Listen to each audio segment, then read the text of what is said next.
Good morning दोस्तों। I hope आप सभी बहुत अच्छे होंगे। इसराइल और पैलेस्टीन के बीच में जो भी कॉन्फ्लिक्ट चल रही है उससे रिलेटेड जो भी अपडेट्स है मैं आपके लिए लेकर आ रहा हूँ। अभी इस वीडियो का जो मेन थीम होने वाला है वो ये कि इसराइल जो वॉर लड़ रहा है हमास के अगेंस्ट। हमास वो एक टेररिस्ट ऑर्गेनाइजेशन है जो गाजा में ऑपरेट कर रही है। ठीक है, इसराइल का मैंने आपको मैप भी बता दिया था कि कुछ अगर आप यहाँ पर जाएंगे आपको इसराइल मिल जाएगा जहां पे ये युद्ध इस समय चल रहा है। ठीक है, आप मैप में देख सकते हैं। ये है भारत, यहाँ पर है चाइना, ये है अफ्रीकन कॉन्टिनेंट रशिया, यहाँ पर है यूएसए अमेरिका। ठीक है, ये है साउथ अमेरिकन कॉन्टिनेंट।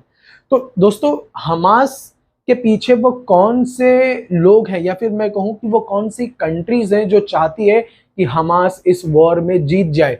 किसके अगेंस्ट? इसराइल के अगेंस्ट। अब क्वेश्चन ये आता है कि वो कंट्रीज क्यों चाहती है कि हमास जीत जाए इसराइल के अगेंस्ट? उनके भी कुछ इंटरेस्ट हो सकते हैं, उनके भी कुछ वेस्टेड इंटरेस्ट हो सकते हैं। तो उन्हीं इंटरेस्ट के बारे में बात करेंगे कि वो कौन सी कंट्रीज है जो चाहती है हमास जीते और वो ऐसा क्यों चाहती है। देखिए, प्लस सबसे पहले हम चाइना के एंगल की बात करेंगे। चाइना यहाँ पर खुल के जो है इसराइल के अगेंस्ट खड़ा है, उसने इसराइल के अगेंस्ट स्टैंड लिए।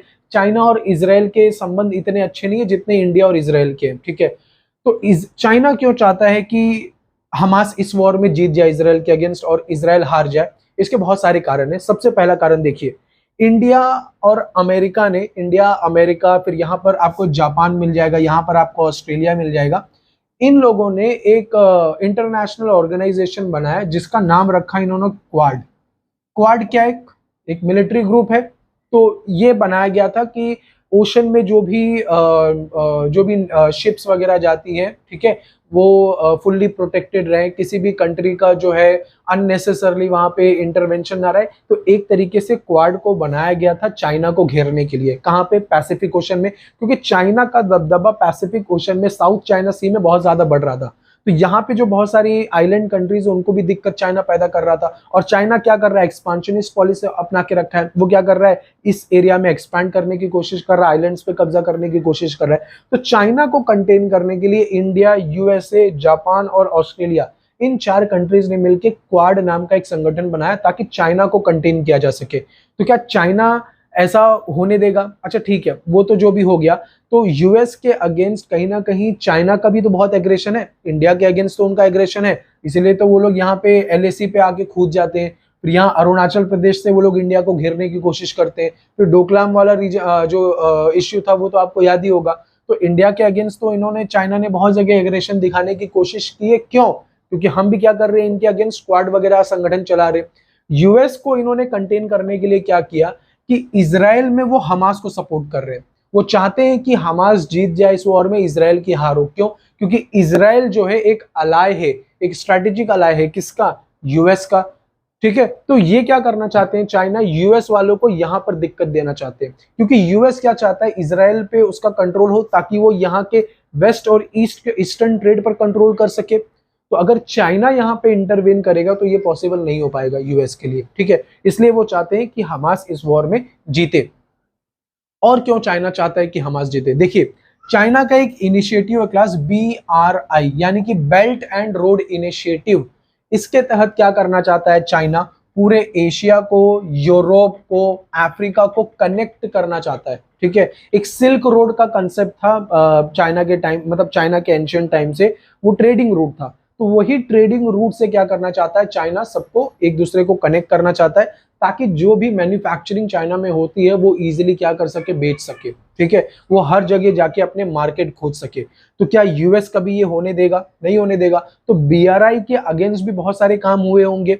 इंडिया ने तो हमेशा बीआरआई के अगेंस्ट स्टैंड लिया है, इंडिया ने कभी भी बीआरआई को सपोर्ट नहीं किया है। ठीक है, क्यों? क्योंकि चाइना हमारा एनिमी है यार, हम क्यों उनके इतने लार्ज स्केल प्रोजेक्ट को सपोर्ट देंगे? और ये क्या कर रहा है? सबको डेड ट्रैप में फंसा रहा है। हर छोटी छोटी कंट्रीज को क्या कर रहा है? लोन दे देता है और बोलता है कि चलो लोन ले लो भाई साहब, आप अपने इंफ्रास्ट्रक्चर तैयार कर दो। अब वो छोटी कंट्री उसका लोन रीपे नहीं कर सकती है, तो उनकी लैंड को लीज पर ले लिया जाता है चाइना के द्वारा। फिर वहां पे अपनी मिलिट्री स्टैब्लिश कर देते हैं ये लोग, ताकि क्या कर सके? यूएस को और चाइना को चेक पॉइंट पे हमेशा वहां पे नजर रख सके। तो ये सारी गतिविधियां चाइना करता है। ठीक है, तो चाइना का एंगल आपको समझ में आ गया होगा। सबसे बड़ा रीजन है BRI, ठीक है, बेल्ट एंड रोड इनिशिएटिव, क्योंकि चाइना का उतना लार्ज स्केल पे सक्सेसफुल नहीं हो पा रहा है, इसलिए वो हमास को सपोर्ट कर रहा है। तो इसराइल में जो कर रहा है हमास, इसके लिए हमास को सपोर्ट करने की क्यों जरूरत है? क्या सिर्फ यूएस को कंटेन करके रखना है? सिर्फ इतनी सी बात नहीं है, ध्यान दीजिए। BRI क्योंकि एक इंफ्रास्ट्रक्चरल रोड प्रोजेक्ट है, उसी तरीके से दोस्तों अभी recently IMEC, India middle east economic India middle east Europe economic corridor, ये कॉरिडोर का जो है इसकी शुरुआत, इसका जो फाउंडेशन रखा गया था इसी साल के G20 समिट में रखा गया था, ठीक है, जो इंडिया में हुआ था। उसमें यूएस ने अनाउंस किया था कि इंडिया के मुंबई से, यहाँ से दुबई और फिर सऊदी अरेबिया को जोड़ते हुए, इजराइल को जोड़ते हुए, फिर ये जो पूरा ट्रेडिंग रूट है ये यूरोप तक जाएगा। मतलब यूरोप को इंडिया से कनेक्ट करने के लिए क्या किया जा रहा है? इजराइल, सऊदी अरेबिया, दुबई, इन सारे रीजन्स को कनेक्ट किया जा रहा है, ठीक है। तो इसमें सऊदी अरेबिया और इजराइल भी अपने जो है रिश्ते सुधारने की कोशिश कर रहे थे। अब अगर ये रूट इस्टेब्लिश हो जाएगा तो देखिए नुकसान इससे सबसे ज्यादा ईरान और रशिया को होगा। क्यों ऐसा?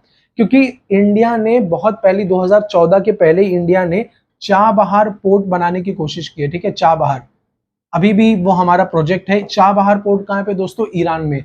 ये है आपका ईरान। तो ईरान ने चाबहार पोर्ट बनाने की अनुमति दी इंडिया को। क्यों? क्योंकि इंडिया चाहता था कि हम रशिया से ट्रेड कर सके बाय रोड। तो हम रशिया से जब ट्रेड करेंगे तो बीच में सेंट्रल एशियन कंट्रीज भी आएंगी, जैसे कि कजाकिस्तान, उज्बेकिस्तान, तुर्कमेनिस्तान, तजिकिस्तान, ये सारे। तो आप बोलोगे भाई साहब ये पानी से जाकर ईरान के चाबहार पोर्ट से रशिया जाने की क्यों जरूरत है? हम पाकिस्तान से भी तो जा सकते हैं। लेकिन पाकिस्तान से हमारे रिलेशंस हमेशा खराब रहे, ठीक है। पाकिस्तान ने बहुत बार हमें डिनाई किया उनके लैंड का एक्सेस, ठीक है। अगर हमें अफगानिस्तान को ह्यूमैनिटेरियन एड पहुंचाना था, उसमें भी पाकिस्तान हमको अलाउ नहीं कर रहा था, उसमें भी उनकी पॉलिटिक्स चल रही थी। तो पाकिस्तान कोई एक मैं कह सकता हूं कि एक कॉन्फिडेंशियल पार्टनर नहीं बन सकता हमारा, ठीक है, या फिर एक जिम्मेदार पार्टनर नहीं बन सकता जिसपे हम भरोसा ही नहीं कर सकते। तो जब भरोसा नहीं कर सकते तो इनके साथ से, इनके एरिया से जाके हम रशिया में क्यों जाए? तो हमने एक ऑल्टरनेट खोजा कि हम क्या करेंगे, चाबहार नाम की जगह पर अपना एक पोर्ट बनाएंगे, ताकि हम क्या करेंगे, यहां से रशिया में एंटर कर सकते हैं और हम लोग ट्रेडिंग वगैरह इंडिया से कर सकते हैं। तो अगर इस रूट को बना दिया जाएगा, ठीक है, तो इस रूट की इंपॉर्टेंस ऑटोमेटिकली बहुत कम हो जाएगी इंडिया के लिए, क्योंकि यहां पर घुसने के बाद इंडिया को कहां जाना है? यूरोप में जाना है, बाय रोड जा सकते हैं।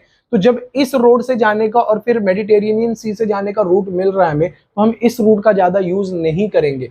तो कहीं ना कहीं ईरान भी बहुत ज्यादा इनसिक्योर फील करने लगा था, इसलिए वो भी हमास को सपोर्ट कर रहा है कि अगर हमास को हम सपोर्ट करेंगे, और ये हमास को सपोर्ट करने से क्या होगा, सऊदी अरेबिया पे दबाव बढ़ेगा कि आप इजराइल से कोई संबंध मत रखो। अगर आप इजराइल से संबंध नहीं रखोगे तो ये जो रूट आप बना रहे थे, ये वाला IMEC वाला जो इंडिया को यूरोप से कनेक्ट कर रहा था, ये रोड भी कंप्लीटली फेल हो जाएगा।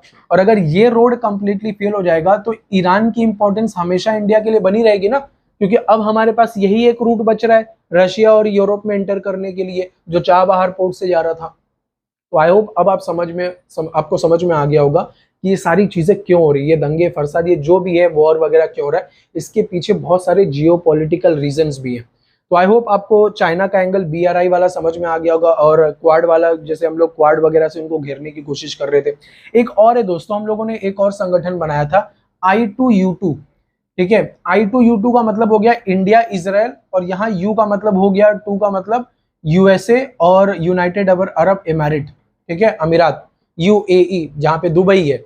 तो UAE, USA, इंडिया और इजराइल, इन 4 कंट्रीज ने मिलकर I2U2 नाम का एक संगठन बनाया, ताकि क्या करेंगे, हम वेस्ट में अपने ट्रेडिंग को अच्छी तरीके से कर सकते हैं।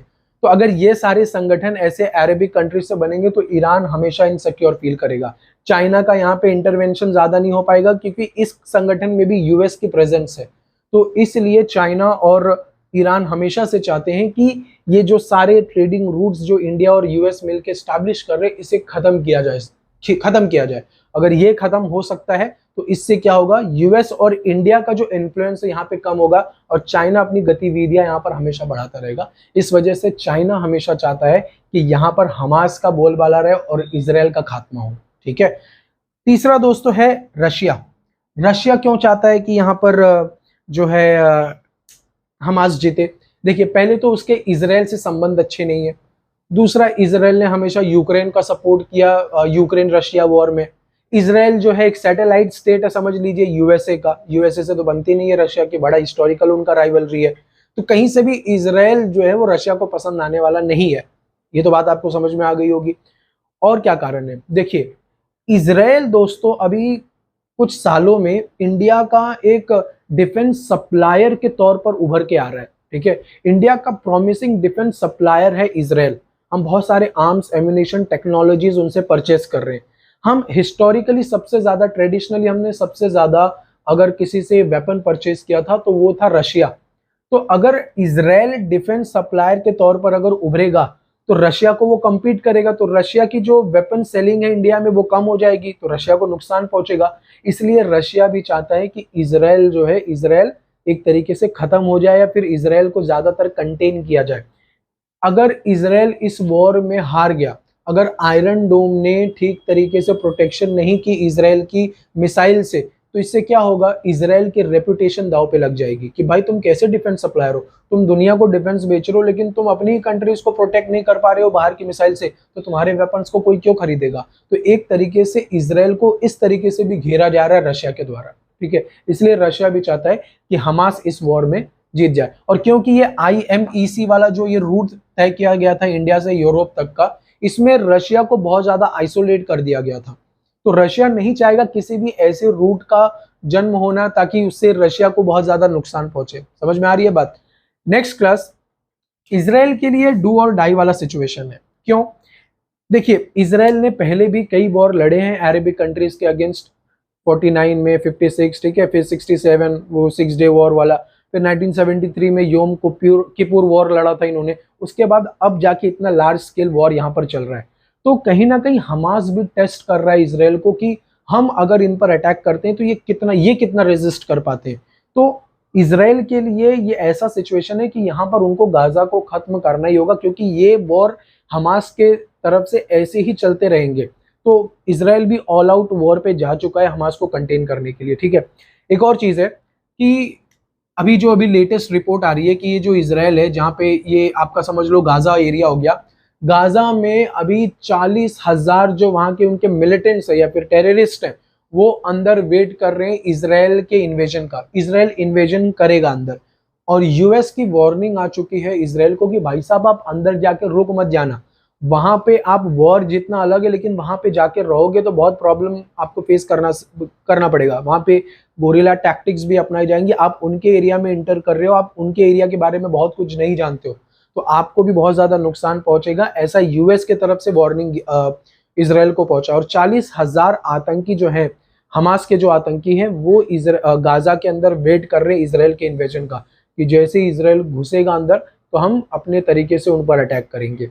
आई होप क्लास आपको ये चीज समझ में आ गई होगी। तो इसराइल के लिए एज आई सेड, इनके लिए डू और डाई वाला सिचुएशन है।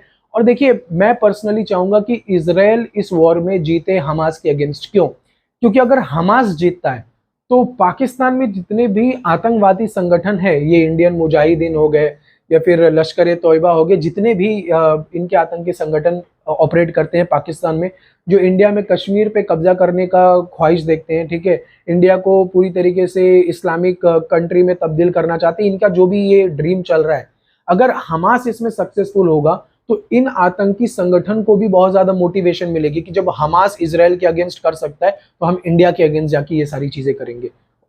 यहाँ इंडिया और इसराइल का तो टोटली पोजीशन अलग अलग है, लेकिन इन आतंकी संगठन को हमास से ये मोटिवेशन मिलेगा अगर हमास सक्सेसफुल हुआ। तो हमारे लिए, हमारे इंटरेस्ट के लिए ये है कि इसराइल इस वॉर में हमास को कंप्लीटली खत्म कर दे, ताकि किसी भी तरीके से अलग आतंकवादी संगठनों को इस तरीके का मोटिवेशन इन हमास लोगों से तो बिल्कुल भी ना मिले। ठीक है, सो क्लास आई होप आपको आज का वीडियो समझ में आया हो। जो भी चीज़ें थी मैंने आपके साथ डिस्कस कर ली है कि चाइना, ईरान, रशिया का क्या एंगल था इसमें। ठीक है, I2U2 फिर IMEC, ये सारी चीज़ें आई होप आपको समझ में आ गई होंगी। So thank you so much for watching the video class, thanks a lot. And अगर आप चैनल पे नए हैं तो प्लीज़ चैनल को सब्सक्राइब करिए। Thank you so much.